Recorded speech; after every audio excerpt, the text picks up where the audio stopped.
Big news of the weekend wasn't so much that Alonso Tosia had dominated the qualifying race quite handily, or that Alan Foster had made his return to the James West car after West's injuries meant he'd be out for the rest of the season. But it was that Alexis Rainsford had caused a bit of a stir when a British reporter asked her if she thought the TM Master Cup Series needed more races worldwide. Her response, direct quote, "Absolutely, we need to be outside the United States more than we need to be in it. In the American races, I'm under far more scrutiny than I am here in Europe. The series has a lot of officials in America that are overly sexist. They don't want a woman to do better than the good old boys, and most of the team bosses don't want women to do well either. Flair Motorsports sabotaged Ali Riggs' entire season. The only reason I got the ride with Jeff Sesnick in the first place is that I was a half-second faster than all the candidates for the ride. I had to be that much faster, otherwise I wouldn't be here." Needless to say, this wasn't exactly taken too well by the rest of the paddock, including Tony Durbin basically saying that oval wins are what made Master Cup champions what they are. She has no respect for racing tradition and is a bad role model. Of course, Durbin here going after Alexis Rainsford's rather poor track record on the oval tracks, and of course that there aren't too many oval tracks anywhere else outside of America. And Durbin, of course, also went on to say that Alexis got where she is because of her gender. She controls that entire team and is the contractual #1 driver. Put her on a level ground with everyone else, and she won't stand a chance. But I'm telling you, or at least that's Durbin talking, not me. But I'm telling you, she has the best car in the field. Well, Jeff Sesnick, Rainsford's team boss, slandered Tony Durbin for that. He said, of course, that when Tyrone Stanley asked to be a #1 driver in the team, that Sesnick basically booted him out promptly. That, of course, that was in 2004. So, needless to say, Alexis Rainsford's media tirade goes on for quite a long way after that, but I really don't have time to discuss that in full. So, I'm going to hand it over here to Dan. Thank you, Lance. The Clutch Pole Award goes to Juliana Silva in car number 1, the car sponsored by Clutch, interestingly enough. However, Clutch will be sponsoring neither the 1 car nor the Pole Award in 2010. Here we come into the first turn, which after the final practice, there was some rain, washed away all the rubber there, but it's a pretty dry day here. You see a lot of people fishtailing there coming in and out of the first corner, and coming down towards Eau Rouge, Nasova in the lead, very cleanly. No incidents in the back. Here is Jose Luis Martinez in the number 51 car, replacing Bruno Battaglia for the rest of the season. Of course, Martinez, the Mexican TM Lights driver, not having a very good start to the weekend. He qualified the car in for the race, but he hasn't really done much else. Martinez really struggling, however, this is his first week with this team, and this is the first time he's really been under this level of pressure before. The British RROL driver Julian Alexander has not really done too well in the RROL, however, in his 2 Master Cup starts so far, this being his second, he's actually done quite well. Alexander ran 3rd in the qualifying race on this number 0 car, which was a late entry on the entry list. So a fantastic effort from Julian so far. Maybe we'll be seeing more of him in the Master Cup Series, and there is a possibility he will run for the Independence Trophy with the Alex Harrison team.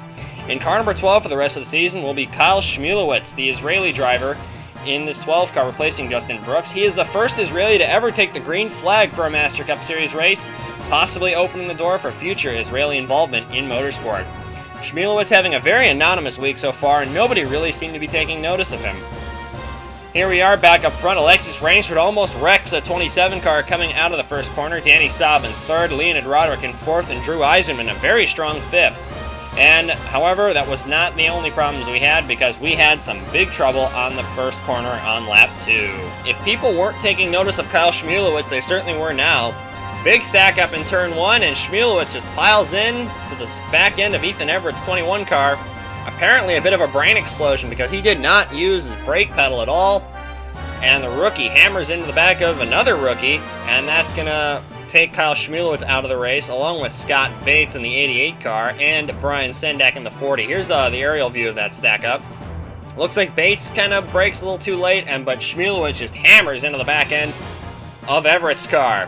Alan Foster is going to be replacing James West in the number 69 car for the rest of the season. Alan Foster, of course, is the 1991 and 1995 Master Cup Series champion. He's running quite well, and this is quite odd, because Foster has not driven a Master Cup Series car since the end of 2006.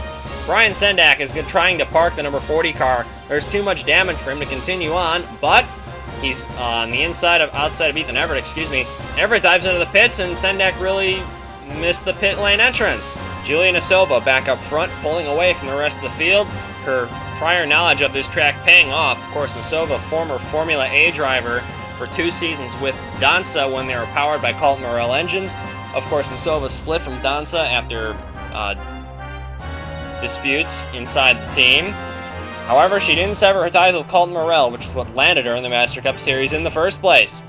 And here we are, back with Danny Savin running in third before Julia Nasova and Alexis Rainsford came flying onto the scene. It was Danny Savin that was mostly known for road course prowess.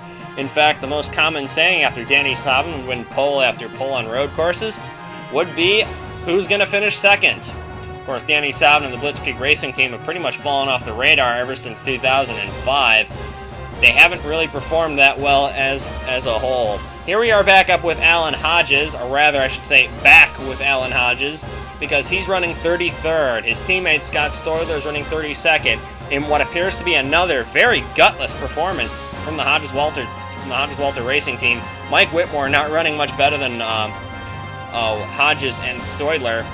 None of those cars really running that well this weekend. Alexis Rainsford on lap 4 dives into the pit lane. Danny Savin, the 91, follows suit. Also following suit would be Woody Watson, the 01 car, who's running inside the top 10. Arguably his most competitive showing in the Master Cup Series so far, and we're beginning to see why Katsev signed him to drive for that team in 2010. Julia Nasova would pit on lap number 5, and after pit stop cycled out, Nasova would be in first, Rainsford second, Roderick in third, and Danny Savin in car 91 would be sitting in fourth. Pretty good run for Danny Savin so far. However, it looked like his pit crew didn't really do the best of jobs, which is kind of interesting because it appears that all the Volpes at one point or another have had problems with pit stops. Not quite sure why, although I'm going to have to say that's more to the teams rather than the individual drivers. Nasova's pit crew apparently was having problems, and Alexis Rainsford's pit crew was actually not doing a bad job for a change. Alexis Rainsford has not been too praising of her pit crew in the past. Of course, the pit crew has actually cost her several races and cost her some pace. Here we are, though, with a nice battle between Alexis Rainsford and Julia Nasova for the lead of the race. And Rainsford comes into a second left-hander. That's going to put her ahead of Nasova. She hits the rumble strips a little bit, loses grip. Nasova's going to get the lead here. Nasova tries to throw a block, but Rainsford is already there. Great racing between these two teammates. Nasova is going to hit a curb, and Rainsford's going to scoot right on by and into the lead of the race. Interestingly enough, this is really the only battle worthwhile watching at this point of the race. The battle for first place, and if you're going to have a battle worth watching, better be the battle for the lead. Rainsford pulling away from Nasova and away from Leonid Roderick in the third position. Usually whenever Alexis Rainsford gets into the lead, she really has been untouchable except by other race cars. At Karyala, she was taken out of the lead by Todd Wodarczyk, brakes testing her in the pit lane. Of course, Rainsford and Wodarczyk had some issues throughout the entire weekend at Karyala. And Alexis Rainsford continues to lead Julia Nasova and is actually pulling away just a little bit. However, there are still more pit stops to come in this 28-lap race. There was more trouble on the racetrack on lap 12. In the world of Alonso Tosia, all had gone well this weekend. Right up until Dale Roswell slams into the back of him after another turn 1 stack up. Not quite sure what happened with Roswell. Most likely just a bit of brain fade, and Roswell goes out of the race. Alexis Rainsford continues to lead here, but she dives into the pit lane way before everyone else does. Handing over the lead to Julia Nasova in car number 1, with Leonid Roderick sitting in second. Nasova and Roderick are driving a bit longer on this stint than Alexis Rainsford. This may hint that Alexis Rainsford's pace may in fact be to lower fuel loads on that car. And here we are, right by the pit lane, see who comes in and who stays out. Nasova stays out, Roderick comes in. Savin comes in, Arto Kekkonen stays out, Woody Watts comes in, Eisenman stays out, Lewis Kingston comes in. Here comes Tony Durbin. Durbin comes in. Laterza comes in, Stiles and Tosia stay out, Leonard stays out, Whitmore comes in, McGlynn stays out, Alexander comes in, Naraki comes in, Wodarczyk, Colin Evans, Roth stay out, DK comes in, Peterson in, Howard stays out, Maverick stays out, Martinez comes in, Gary Edwards stays out, Damian Snyder and Kurt Bliskin both hit the pit lane. And Alexis Rainsford is coming. This is how much he lost on the pit stop. Of course, pit stops haven't cycled out yet. Rainsford, Chris Johans, Zach Duff comes in. Hodges stays out. Scott Stoidler comes in.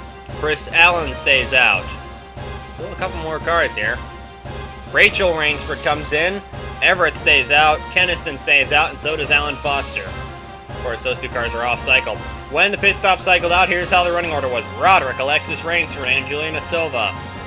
Here comes Arto Kekkonen into 4th. Whoa, sideways. Danny Savin. Woody Watts is in 6th. Drew Eisenman 7th, followed closely by Lewis Kingston, 9th and 10th. That's Leon Keniston and Alan Foster with Tony Durbin, and then Cyrus Laterza. Fantastic runs for those cars. Marcus Leonard coming through, then Mike Whitmore, fantastic drive. Stephanie McGlynn, Jillian Alexander, Ross Peterson, Colin Evans, Todd Wodarczyk, who will not be returning to that team. Stuart Sandoval, Martinez, Roth, Pliskin, Tosia, Edwards, Snyder. Then Palmer Stiles, Ryan Araki, Joseph Howard, Pete Maverick, David Krikorian, Zach Duff, Chris Johans, Alan Hodges, almost called him Alan Foster, Scott Stoidler, and then Chris Allen at the tail of the field, or not quite the tail of the field anyway. Ethan Everett, who has damage, and then Rachel Rainsford, who is just slow. There was more trouble on the track on lap 19. This would be the last on-track incident of the race. Damian Snyder, oops. That's going to make the trip back to America a little awkward. Because, of course, the car Damian Snyder in the 11 ran into is his teammate, Gary Edwards. However, karma came back, Edwards would continue on. Damian Snyder's day, though, was pretty much done after this.